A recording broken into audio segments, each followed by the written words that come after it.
I am ex-CID, but I gave that up about 20 years ago, and I've been doing all sorts of things since. I'm coming at things from a different angle. I'm coming from the rule of law. Rule of law. Because of my background, I try and do everything within the rule of law, because when you actually confront them with their own law and you ask them to stay within the rule of law as well, they have a difficulty in doing so. It puts them in an awkward position. So what I'm going to reveal today is, some people might know it. They were my notes, don't worry about them. I think we'll just go by what's on the screen when it comes up. But I'm going to reveal what happens with your council tax, where it comes from, where it goes to, and why there is a potential criminal fraud involved in that, and what you could do about it by lawful means within the rule of law.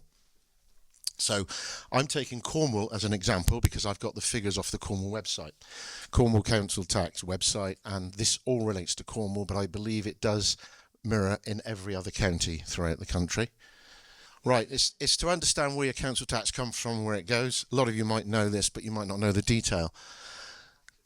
Cornwall, this is an example, only 30% of what you pay towards council tax gets paid onto local services. 70% is central government funding. Basically, the whole 100% goes to a central fund. I know I'm not going to touch on too much on that because Clive will be talking about that in his missives, but it goes into a central fund, and this comes from their own website and from talking with Cornwall councillors. They then get a precept coming back from the government, which is 30% of your council tax and 18% of business rates. Why does this matter? Well, there's a lack of transparency. Are residents aware of this? What are the implications on local services? Does the council disclose this fully? And the public assumes 100% of the funds. Clearly, this is not the case. 100% of the funds do not get spent on local services. This obviously makes a massive, massive impact on each county. The revenue sources for Cornwall are as such, and if you look here, you can see this is from council tax, this is from business rates, and the rest is from other sources, such as government grants. Now, to call them government grants is a misnomer and possibly fraudulent because they're not grants. I'll show you why in a minute. This is the breakdown of expenditure, which isn't too important, but this comes from their website, and you'll find that they actually issue this in a lovely little coloured brochure in every year to tell you where your money has gone. Now, that's another fraud, because that's not where your money's gone. That's where 30% of your money has gone. 70% has gone where you have no clue where it's gone. So to issue this and have you believe that that's where your money's gone is fraud. Failing to disclose, Section 2, Fraud Act 2006. Challenge it if you like. The council tax levies, obviously they get levies and various things get paid out to town councils, Cornwall Council and Devon and Cornwall Police. They still don't tell you that that's only a small portion of what they collect in. Now we go on to council tax bands, and the reason we do this is the average council tax band is taken as council tax band D. Band D is in the middle, right?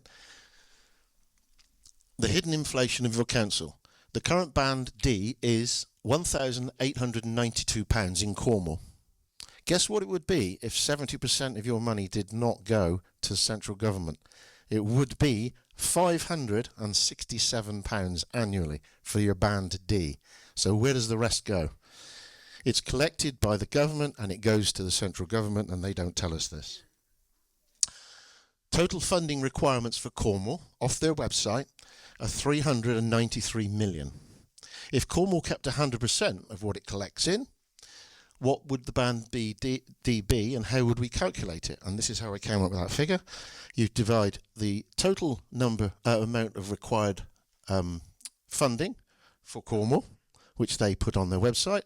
You divide it by 208,000 band D properties registered in Cornwall, and you come out with the figure for the new band D charge, which is £567.82p.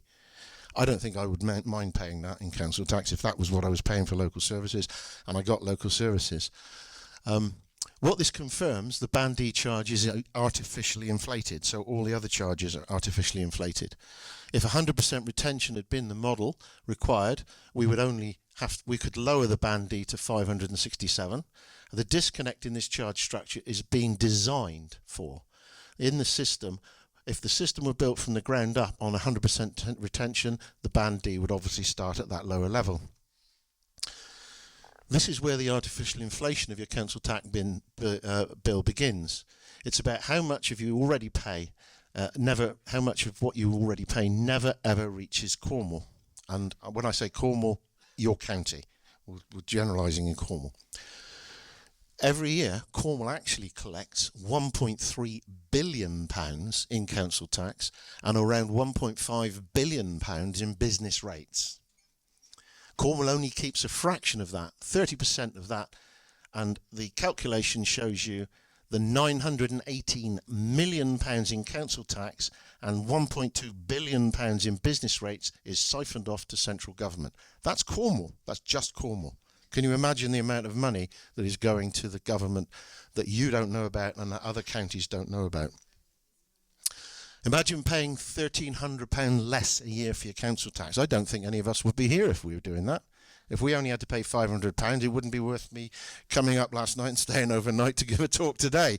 It wouldn't be worth you making the effort of arguing with them because you're paying for your services. And I advocate if you have a service, then why not pay for it?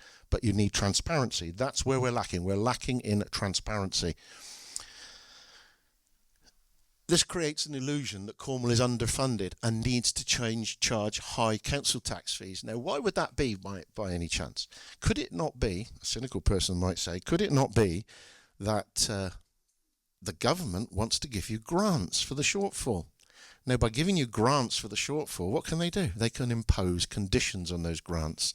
And in effect, you are controlled by central government through funding that comes back to Cornwall with conditions.